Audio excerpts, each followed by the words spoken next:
বিরোধিতা করি, আমরা ভারতকে জানিই না ভালো করে, যার কারণে বিরোধিতা করি।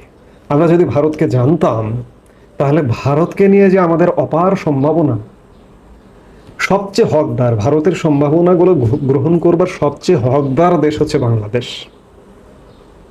কারণ ভারতের পেটের মধ্যে আমাদের অবস্থান।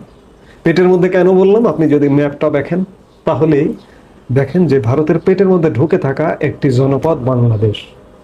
তা আমি সেই পেটের মধ্যে বসে যেন আমি ভারতের পেট খারাপ করবার মতো অবস্থা করছি।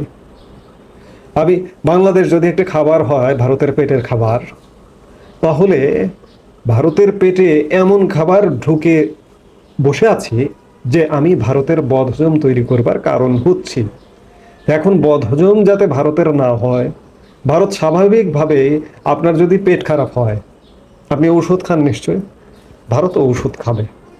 এই যে বাংলাদেশ দেখুন, সাম্প্রতিক সময়ে যদি বলি যে পাক ভারত যুদ্ধের আবহে বাংলাদেশের গণমাধ্যমগুলো আচার আচরণ দেখে যে গণমাধ্যমগুলো বন্ধ করে দেওয়া হয়েছে, মনে হয় যেন এটি স্বাধীন বাংলাদেশের গণমাধ্যম নয়, এটি যেন পাকিস্তানের গণমাধ্যম, যার দরুন ভারত বন্ধ করে দিয়েছে। এমনটা নানা রকম ইনিশিয়েটিভ নিচ্ছে, পাইপলাইনে আরও আছে। ভারত এমন একটা জায়গা যে ভারত পৃথিবীর মোট জনসংখ্যার 18.1% জনসংখ্যা ভারতে বসবাস করে। পৃথিবীর মোট ভূখণ্ডের 2.4% ভূখণ্ড শুধু ভারতের।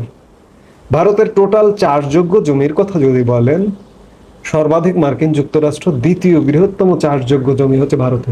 জলভাগের কথা যদি বলেন, মার্কিন যুক্তরাষ্ট্র এবং কানাডাকে বাদ দিলে ভারতে হচ্ছে জলভাগ শীর্ষে। এই কথাগুলো বলবার কারণ হচ্ছে ভারত অপার সম্ভাবনার ভারত। আমাদের মতো একটা দেশ, এই দেশ যদি আমরা স্বাধীন সার্বভৌম দেশ, অবশ্যই আমাদের সার্বভৌমত্ব, অখণ্ডতা অবশ্যই বজায় রাখতে হবে। বলবো না যে সার্বভৌমত্ব অখণ্ডতা বিকিয়ে দিয়ে এমন কিছু করো।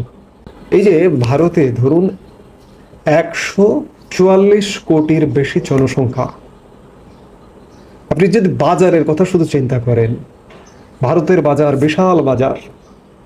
এই বাজারটা তো বাংলাদেশ আপনিও নিতে পারতেন।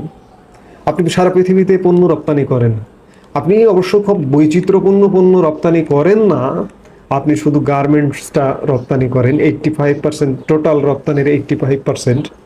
আপনি যদি রপ্তানি বৈচিত্র্য আনেন, তাহলে ভারতের বাজার আপনার বাজার হতে পারে। আমার বাংলাদেশের অনেক কোম্পানি আছে না, আমি যদি উদাহরণ দেই, একটা কোম্পানি প্রাণ-আরএফএল গ্রুপ, ভারতের বাজারে পাওয়া যায়, ভারতের বিভিন্ন রাজ্যে প্রাণের পণ্য পাওয়া যায়, ভারতে প্রাণের ফ্যাক্টরি আছে। অবশ্য এখন খানিকটা বাংলাদেশি পণ্য সেখানেও বয়কটের শিকার হচ্ছে, বাংলাদেশিদের অ্যাটিটিউডের কারণে প্রাণ ব্যবসায়িকভাবে ক্ষতিগ্রস্ত হচ্ছে। এটি উচিত শিক্ষা। এই যে আমি বলবো যে মিডিয়ার প্রতি, বাংলাদেশের টিভি চ্যানেলগুলোর প্রতি ব্যবস্থা নেওয়া হয়েছে, এটি একটা উচিত শিক্ষা দিয়েছে ভারত, আরও দেওয়া উচিত। কারণ বাংলাদেশ এতবার বেড়েছে যে এই টিভি চ্যানেলগুলো যেটি করতো, যে ভারত পাকিস্তান যুদ্ধের আবহে এরা সবসময় পাকিস্তানকে জিতিয়ে দেয়, ভারতকে হারিয়ে দেয়। শুধু তাই নয়, ভারতের যত গিবদ আছে, ভারতের যত নেগেটিভিটি আছে, তারা সেগুলো এই চ্যানেলগুলোতে তুলে ধরা হয়। অর্থাৎ এই চ্যানেলগুলো, পাকিস্তানের নিজস্ব চ্যানেলগুলো তো আছেই, সাথে বাংলাদেশের টিভি চ্যানেলগুলো, বাংলাদেশের গণমাধ্যমগুলো পাকিস্তানের পক্ষে কাজ করে। অর্থাৎ পাকিস্তান নিজেদের সীমিত একটা শক্তি আছে, সাথে বাংলাদেশের সাথে যুক্ত হয়। ভারত কি করবে? ভারতকে ছেড়ে দেবে? অথচ অপার সম্ভাবনার ভারতকে নিয়ে আমাদের কত সুযোগ সুবিধা ব্যবহারের সুযোগ ছিল। এই যে দেখুন, ভারত আমাদের ট্রান্সশিপমেন্ট সুবিধা বাতিল করে দিয়েছে। ক্ষতিগ্রস্ত কে হয়েছে? 2000 কোটি টাকা আমাদের লস হয়ে গেছে ট্রান্সশিপমেন্ট সুবিধা না পাবার কারণে। ভারতের সাথে আমাদের ব্যবসা বাণিজ্য দিনকে দিন সীমিত হয়ে আসছে। আমি গত বৃহস্পতিবারেও বেনাপোল স্থলবন্দর, আমাদের ভারতের সাথে প্রধান স্থলবন্দর যেটি আমদানি হয়, খোঁজ নিলাম, ভারত থেকে আমদানিকৃত ট্রাক আসছেই না। রেগুলার আগে যেটি প্রায় 5 শতাধিক ট্রাক ভারত থেকে বাংলাদেশে আসতো বেনাপোল বন্দরে, এখন সেটি কখনো কখনো 100 হয় না, কখনো কখনো 100-র নিচে। ভারতীয় ব্যবসায়ীরা বাংলাদেশকে আর পণ্য রপ্তানি করতে চাইছে না। বিশেষ করে ভারত পাকিস্তান যুদ্ধের আবহে বাংলাদেশের সাথে সম্পর্কের রসায়ন এমনি বিগত 9 মাসে খারাপ, আরো কি খারাপ হয় এই আশঙ্কায় করতে চাইছে না। অনেক বাংলাদেশি বাঙ্গু বলবেন, ওই যে জানি না, না জানা থেকে বলবেন যে ভারত বাংলাদেশে পণ্য রপ্তানি না করলে না খেয়ে থাকবে। আরে ভাই বাঙ্গু, ভারত সারা পৃথিবীতে $800 বিলিয়ন বেশি পণ্য রপ্তানি করে। সেখানে তোমার দেশে যদি $10 বিলিয়ন পণ্য রপ্তানি না করে, আমার এই কথাগুলো হয়তো রিপিট হয়ে যায়। অনেকে বলেন যে আমি এক কথা বারবার বলছি, বারবার বলি, স্মরণ করিয়ে দেওয়ার জন্য বলতে হবে। আমি যেটি বলছিলাম যে $10 বিলিয়ন যদি পণ্য বাংলাদেশে রপ্তানি না করে, ভারতের কিচ্ছু হবে না। কিন্তু আমি ভারতে $2 বিলিয়ন পণ্য রপ্তানি করি, $2.5 বিলিয়ন রপ্তানি করি, আমার এটি $10 বিলিয়ন রপ্তানির সুযোগ আছে ভারতের বিশাল বাজারে। আমি যদি $2 বিলিয়ন রপ্তানি ভারতে না করতে পারি, তাহলে কিন্তু আমি বিরাট ক্ষতিগ্রস্ত হব। তো সেই জায়গায় ভারতের সম্ভাবনাকে আমরা কাজে লাগাচ্ছি না। আমরা পাকপন্থী হয়ে উঠেছি গত 9 মাসে, যার কারণে আমরা ভারত কর্তৃক নানা রকম নিয়ন্ত্রণ আরোপের শিকার হচ্ছি। এই যে গত 6 মে ভারতের প্রধানমন্ত্রী এক বক্তব্যে বলেছেন যে আন্তর্জাতিক সীমান্ত অতিক্রম করে ভারতের পানি আর অন্য কোনো দেশে যাবে না। এই যে ঘোষণাটি, এটি বিশেষ করে পাকিস্তানকে সিন্ধুর জল বন্টন চুক্তি স্থগিত করা পাকিস্তানকে ইঙ্গিত করে বলেছে। এর মধ্যে যদি বাংলাদেশও থাকে, বাংলাদেশের অবস্থাটা কি হবে? আমি আগে 2-3 দিন আগের একটা ভিডিওতে বলেছিলাম যে কি কি ক্ষতির সম্মুখীন হতে পারে। বাংলাদেশ এমনটাই ক্ষতিগ্রস্ত হবে। গতকালকে আরেকটি খবর পাওয়া গেল যে সিলেট সীমান্তে কারফিউ জারি করেছে ভারতের মেঘালয় রাজ্যের সাউথ গারো হিলসের জেলা ম্যাজিস্ট্রেট হেমা নায়েক শুক্রবার এক আদেশে সীমান্তে এই কারফিউ জারি করেন। ইতিমধ্যে গতকাল ভারতের কেন্দ্রীয় স্বরাষ্ট্রমন্ত্রী অমিত শাহ রাজ্যে রাজ্যে কারফিউ জারি করতে বলেছে, জরুরি অবস্থা জারি করতে বলেছে। ইতিমধ্যে বাংলাদেশে ভারতীয় কর্তৃপক্ষ অবৈধ বাংলাদেশি অনুপ্রবেশকারীদের বাংলাদেশকে পুশিন করছে। আমি বারবার বলি, ভারত বাংলাদেশকে আর ছাড় দেবে না, কারণ ভারত বুঝতে পেরেছে বা বুঝে গেছে যে বাংলাদেশ আসলে পূর্ব পাকিস্তান। সেই বাংলাদেশ ভারত 1971 সালে রক্তক্ষয়ী সংঘর্ষের মাধ্যমে তাদেরও রক্ত এই মাটিতে লেগে আছে, তাদেরও সেনাবাহিনীর সশস্ত্র বাহিনীর রক্ত আমার এই মাটিতে লেগে আছে। আজ বড় দুঃখের সাথে আক্ষেপের সাথে ভারত উপলব্ধি করছে সেই বাংলাদেশটি আর নেই। এটি পাকিস্তান পাকিস্তান করে সারা সময়, এটি পাকিস্তানপন্থী বাংলাদেশ হয়ে গেছে, যার দরুন পাকিস্তানের উপরে যে সব নিয়ন্ত্রণ আসছে, একে একে বাংলাদেশের উপরেও সেই নিয়ন্ত্রণগুলো আসছে। এই যে ইউটিউব চ্যানেল ব্লক করেছে ভারত, এর আগে পহেলগাঁও হামলার পরে পাকিস্তানের অসংখ্য ইউটিউব চ্যানেল, সেখানকার রাজনীতিবিদ এবং সেখানকার তারকাদের ইউটিউব চ্যানেল, ইনস্টাগ্রাম আইডি ভারতে ব্লক করা হয়েছে।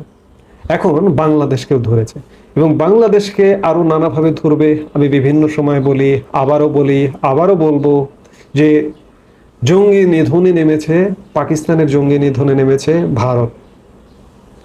বাংলাদেশ, পাকিস্তানে তো শাসক বহির্ভূত জঙ্গি, পাকিস্তান শাসক জঙ্গিদের শেল্টার দেয়, অর্থায়ন করে।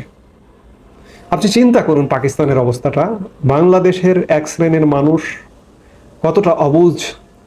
পাকিস্তান সন্ত্রাসবাদের শীর্ষ একটি দেশ, আফ্রিকার বার্কিনো ফুসো শীর্ষ সন্ত্রাসবাদী দেশ, পাকিস্তান পৃথিবীর দ্বিতীয় সন্ত্রাসবাদী দেশ।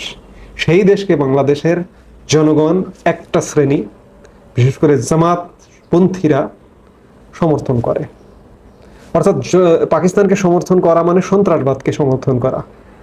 আমি যেটি বলছিলাম যে পাকিস্তানের শাসনের বহির্ভূত জঙ্গি নিয়ন্ত্রণ করছে, বাংলাদেশের শাসন ক্ষমতায় কীর্ণকের ভূমিকা পালন করছে জঙ্গিরা। সেই জঙ্গি দমন করবে না ভারত? নিশ্চিতভাবে করবে। ওই যে বললাম যে ভারতের পেটের অসুখ বাংলাদেশ, ভারত ঔষধ খাবে না, পেটের পীড়া মুক্ত হবে না, হবে। এগুলিরই পদক্ষেপ বাংলাদেশের টেলিভিশন চ্যানেল বা গণমাধ্যমের ইউটিউব চ্যানেল ভারতে ব্লক। ভারত থেকে ব্যবসায়ীরা বাংলাদেশে পণ্য রপ্তানি করতে চাইছে না, ভারতের সীমান্তে কারফিউ জারি হচ্ছে, ভারতের অভিন্ন নদীর পানি যদি আমাদের এখানে না আসে, বাংলাদেশ মরুকরণ হবে, অবাক হওয়ার কিছু থাকবে না। কাজেই বাংলাদেশ তাদের নিজেদের আচরণের কারণে ভারতের কাছে আস্থা হারিয়েছে এবং বাংলাদেশ ক্রমেই পাকিস্তানপন্থী হয়ে উঠছে এবং ভারত বাংলাদেশকে পাকিস্তানের দৃষ্টিতে দেখা শুরু করবারই বহিঃপ্রকাশ গতকাল রাতে যেটি খবর পাওয়া গেল যে বাংলাদেশের গণমাধ্যমের ইউটিউব চ্যানেল ভারতে ব্লক, এবং সামনে আরো অ্যাকশন আসছে। স্যাংশন আমরা বলি, মার্কিন যুক্তরাষ্ট্র স্যাংশন জারি করে, বাংলাদেশকেও নানা রকম স্যাংশনের আওতায় ভারত ফেলবে। আমি মনে করি যে ফেলা উচিত, অন্ততপক্ষে বাংলাদেশের জনগণ, আমি নিজের ক্ষতি, আমারও ক্ষতি হবে, আমিও ক্ষতিগ্রস্ত হব আমি বাংলাদেশের একজন মানুষ হিসেবে। তারপরেও আমি যে ক্ষতি আমি মেনে নিতে চাই, সেই ক্ষতি আমি আমি আমি মেনে নিতে চাই। বাংলাদেশের মানুষকে শিক্ষা দেওয়া উচিত যে দূর দেশ পাকিস্তান, পাকিস্তান আপন না ভারত আপন। কথায় কথায় বলা হয় যে ভারতীয় অগ্রাসন। এই যে আমি কথা বলছি ভারতকে নিয়ে, ভারতের পক্ষে, আমাকে ভারতের দালাল, আপনি কমেন্টে দেখবেন হয়তো 2-4 জন, খুব সীমিত মানুষ, আমার এখানে আসবার সাহস পায় না, সীমিত 2-4 জন এসে গালি দিয়ে যাচ্ছে আমি ভারতীয় দালাল। আমি এই দালালি আজীবন করব, আমি যুক্তির পক্ষে আজীবন দালালি করব, তাতে কোনো সমস্যা, যদি কারো কোনো সমস্যা থাকে আপনি আমার এরিয়ায় অন্ততপক্ষে আসবেন না।